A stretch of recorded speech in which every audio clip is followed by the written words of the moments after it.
Bonjour tout le monde, bienvenue à notre rendez-vous sur le retour de Jésus-Christ. Donc aujourd'hui, eh oui, on est rendu à notre 11e signe et on voit l'abomination de la désolation. Souvenez-vous, la semaine passée, je vous avais parlé que la ville allait être assaillie et allait être encerclée complètement. Souvenez-vous aussi que je vous avais parlé que la ville allait subir la plus grande humiliation et la plus grande détresse qu'il n'a jamais eue sur Terre.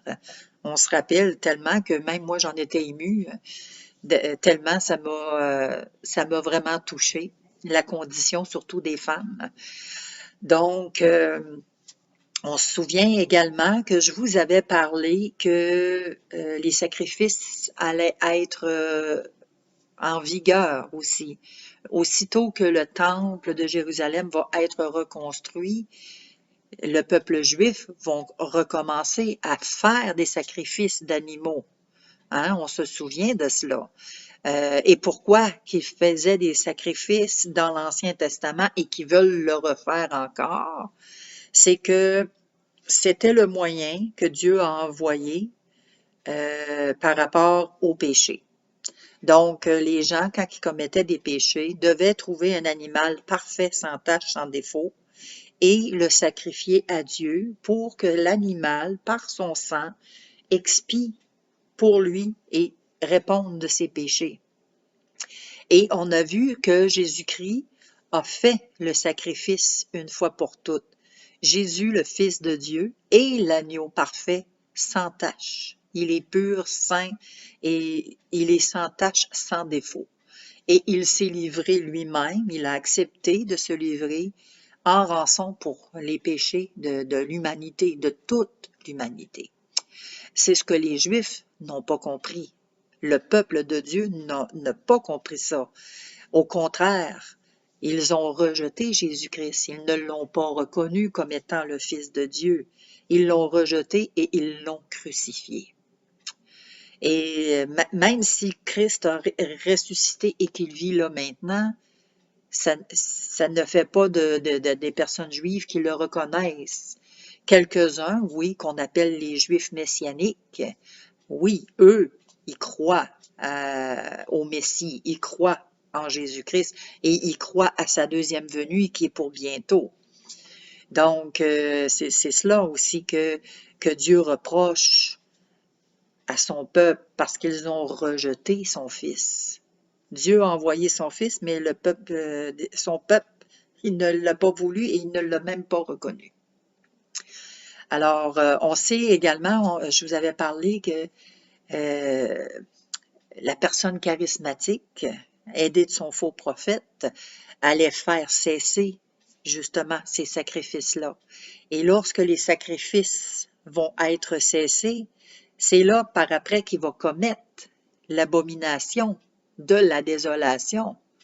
Écoutez, il va aller mettre une statue et les gens devront adorer cette statue-là, y compris le peuple de Dieu, qui vont accepter d'idolâtrer cette personne charismatique-là et la statue qui va être érigée dans le temple. Donc, c'est vraiment une abomination aux yeux de Dieu. Écoutez, c'est son peuple, et son peuple se détourne. C'est un peu comme l'histoire du veau d'or dans l'Ancien Testament. Le peuple s'est détourné pour adorer un veau d'or. Oh, ben là, c'est encore aussi pire que cela. Alors, c'est vraiment la désolation. Et on a vu également que cette personne charismatique-là, elle était aidée d'une personne religieuse et que cette personne-là, ce faux prophète, allait commettre toutes sortes de, de guérisons, toutes sortes de miracles, écoutez, de la magie, ils vont faire descendre le feu du ciel. Tout ça, on a vu que ça allait arriver. Et puis, nous, on a vu aussi également que notre mandat, la semaine passée, quand on a vu que la ville était assaillie, je vous avais parlé que notre mandat à nous, c'était de prier et d'intercéder pour Israël. Alors, c'est encore notre mandat. Ça l'est toujours d'ailleurs. On doit prier constamment et toujours pour le peuple de Dieu, pour Israël, pour qu'il se rouvre les yeux et qu'ils puissent s'enfuir. Souvenez-vous, la semaine passée, là, écoutez, j'étais tellement émue par rapport aux femmes que ma prière cette semaine, c'était que oui, effectivement, Dieu, que tu, euh, que tu touches les femmes, fait qu'il y ait le plus de femmes possible qui sortent de la ville. D'ailleurs, je vous remercie pour ceux et celles qui m'ont contacté pour la prière. C'était vraiment grandement apprécié. Je suis vraiment contente d'avoir pu prier avec vous et d'avoir uni mes prières aux vôtres également. Parce que, écoutez, lorsqu'on est 2 ou 3 assemblés au nom de Jésus, Dieu est là au milieu de nous.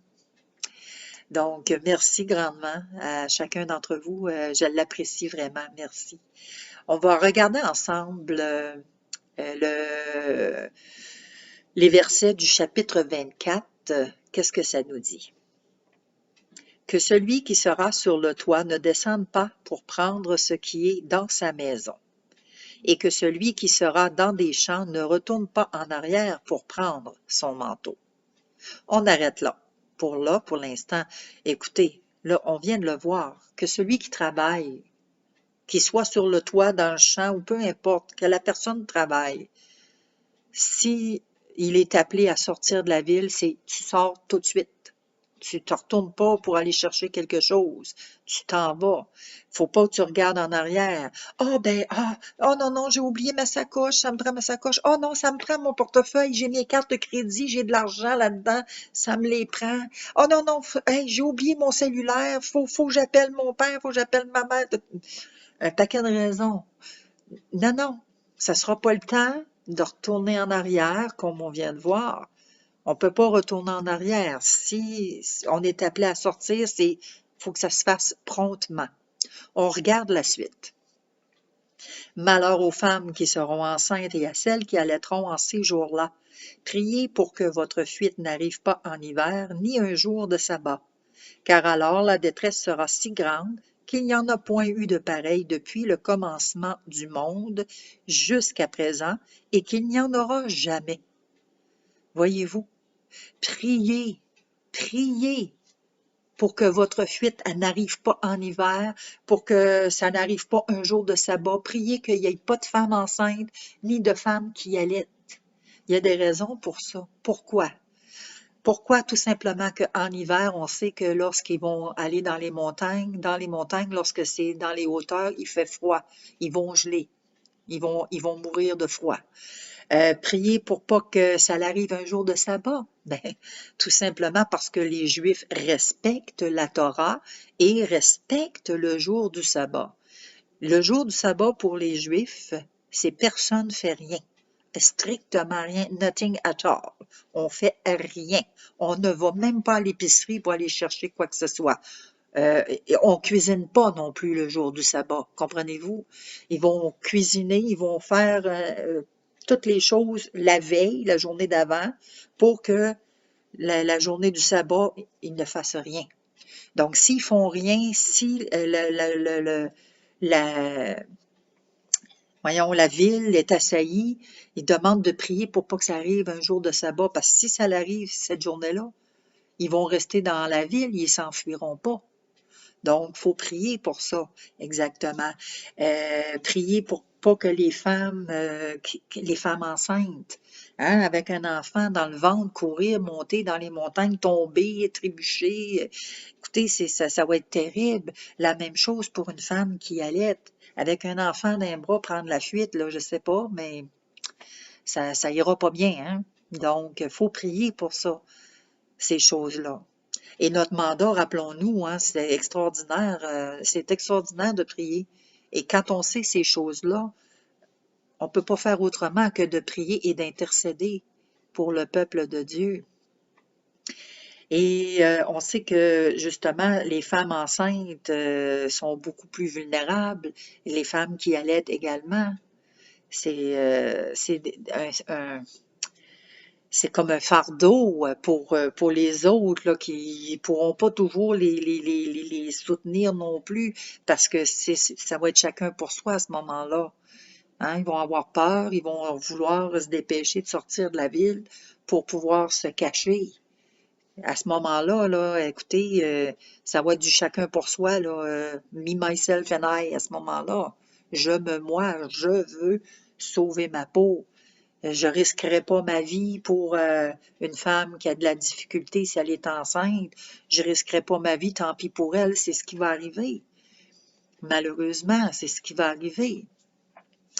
Alors, sérieusement, on a besoin de s'intéresser à tout ce qui se passe au niveau des médias, au niveau des nouvelles, au niveau international, national, etc.